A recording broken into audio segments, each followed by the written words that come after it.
Awami fascist ও তাদের সহযোগীরা পালিয়ে আছে, তাদের কথা নির্বাচন ভণ্ডুল বা অস্থিরতা তৈরির কোনো সম্ভাবনা নেই, এমন দাবি করেছেন স্বরাষ্ট্র উপদেষ্টা জাহাঙ্গীর আলম চৌধুরী।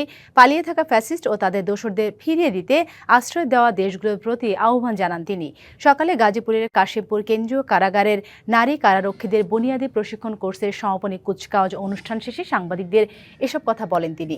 গেল 14 সেপ্টেম্বর শুরু হওয়া এই বুনিয়াদী প্রশিক্ষণ কোর্সে মোট 866 জন কারারক্ষী ও নারী কারারক্ষী অংশ নেন। নির্বাচন ভণ্ডুল বা কোনো অস্থিতিশীল করার কোনো সম্ভাবনা নেই। আর ওনাদের যদি সাহস থাকতো ওনার দেশে এসেই বলুক। ফ্যাসিস্ট জঙ্গি যেগুলি ছিল এই জঙ্গিগুলি কিন্তু দেশ থেকে ভাগছে, বিভিন্ন দেশ তাদের আশ্রয় দিছে। এবং আমরা অনুরোধ করব এই জঙ্গি এবং এই ফ্যাসিস্টদের অন্যান্য দেশগুলি যেন আমাদের আবার ফিরিয়ে দেয়।